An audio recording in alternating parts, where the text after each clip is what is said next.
Tengo el honor de estar en comunicación con la primer mujer presidente del Ecuador, la doctora Rosalía Arteaga. Rosalía, muchas gracias por acceder a esta entrevista. Gracias también y un saludo a todos quienes nos escuchan. Ahora en 3 semanas se va a dar una elección muy particular en Ecuador, ya que 16 ecuatorianos postulan a la presidencia de la República. ¿Qué nos puedes decir al respecto de esta elección que es muy atípica debido a la cantidad de candidatos? Bien, efectivamente es la vez que más binomios tenemos participando para las elecciones del día 7 de febrero, cuando van a llevarse elecciones presidenciales y también para miembros de la Asamblea Legislativa. Así es que esto contribuye para la dispersión del voto. Desafortunadamente, yo tuve la oportunidad de estar integrando el comité, el primer comité que se ha creado de debates nacionales, que es una instancia que por ley se reconoce y que fue nombrada por el Consejo Nacional Electoral. Así es que durante el fin de semana pasado tuvimos la oportunidad de asesorar al Consejo Nacional Electoral en lo que tiene que ver con ese primer debate. Y la verdad es que nos encontramos con la enorme dificultad de que son 16 candidatos. Inclusive ahora por las reglas del distanciamiento social en que usted tiene que establecer al menos 2 metros de distancia entre persona y persona, pues no había un escenario lo suficientemente grande. Así es que tuvimos que hacer grupos de 8 candidatos en una primera instancia, luego otros 8 para que pudieran estar en el mismo día sujetos a las mismas reglas de debate con la misma participación equitativa. Pero indudablemente para los electores es complejo el definir su voto entre tantos candidatos. Además, en circunstancias tan complejas como las que vivimos actualmente en el mundo por la pandemia y también por la crisis acentuada que vive la sociedad ecuatoriana.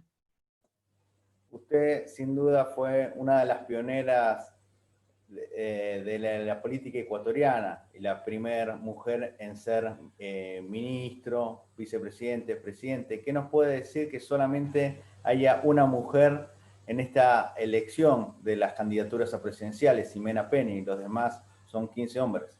Así es. Esto tiene que ver con la poca atención que se le da en los partidos políticos, que son los que definen las candidaturas. Esto no es una cuestión oficial, sino son los partidos políticos los que definen quiénes son candidatos. Y allí yo creo que tienen que establecerse principios mucho más democráticos.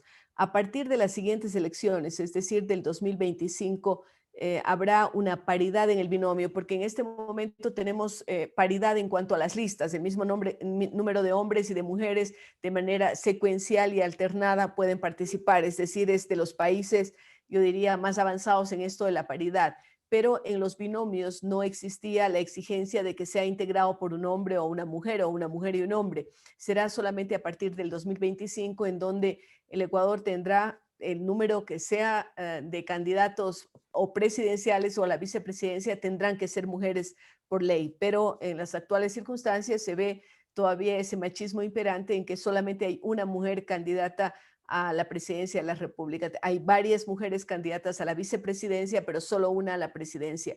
También puede deberse a cuál es la intención de las mujeres, la decisión de participar, y en esto hay que seguir trabajando muy intensamente para vencer aquellos reparos que tradicionalmente se han tenido de participación de la mujer.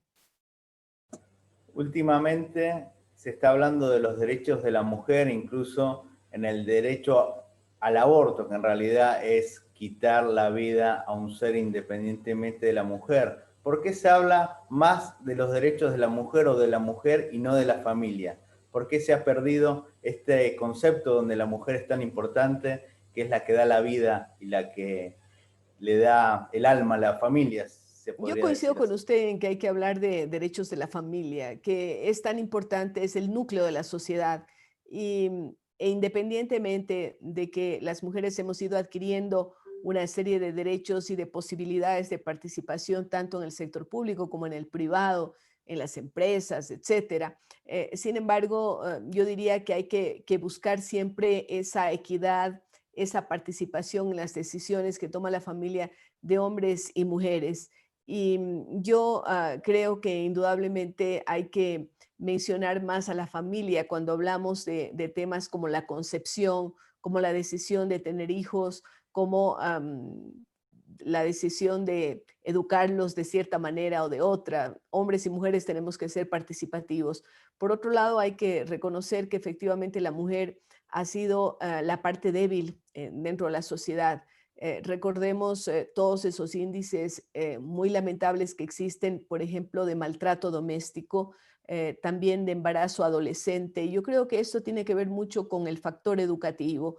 Hay que educar a niñas y niños en temas de equidad, en temas de igualdad de derechos, de igualdad de opciones de hombres y mujeres. La educación es la clave cuando hablamos de temas electorales o cuando hablamos de temas de familia, cuando hablamos de salud, porque por ejemplo ahora cuando hablamos del coronavirus estamos tocando siempre la prevención y la prevención tiene que ver con la educación, es decir, lavarse las manos, utilizar una mascarilla, mantener un distanciamiento, no estar en multitudes, etcétera. Tiene que ver con la educación, pero cuando hablamos de medio ambiente también tocamos el tema de educación, puesto que si estamos preocupados por el ambiente, por el planeta, por el cambio climático, etcétera, tenemos que recurrir a cambio de hábitos y los hábitos se cambian basados en la educación. Así es que tanto en cómo funciona una familia, cómo funciona un Estado, como en todos los temas que nos puedan parecer pequeños o grandes, la educación es la clave.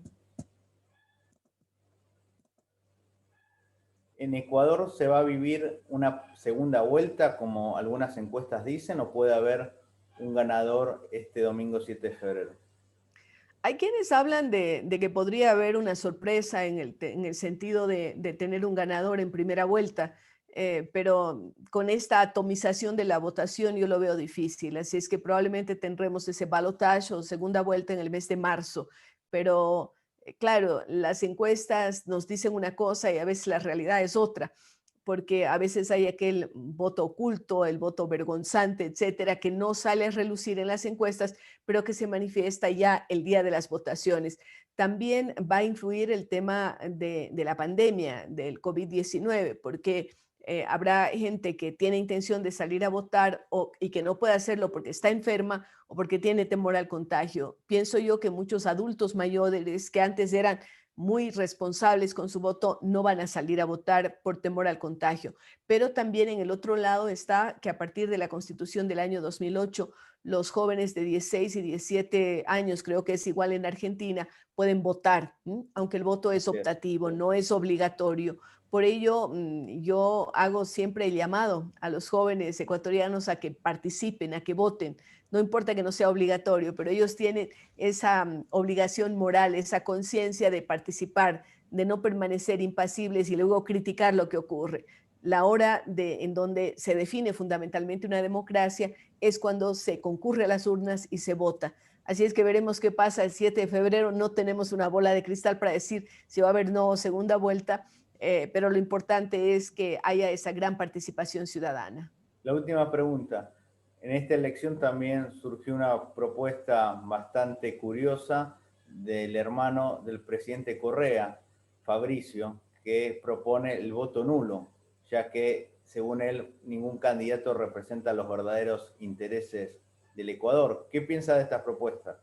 Una irresponsabilidad, porque yo creo que con el voto nulo lo único que se hace es favorecer a sectores que no son los mejores para conducir el país. Así es que yo soy contraria al voto nulo. Creo que tenemos que además asumir nuestra responsabilidad como votantes y como ciudadanos ecuatorianos. Muchísimas gracias, presidente. Muy amable como siempre. Gracias a usted también. Que tenga buenas noches.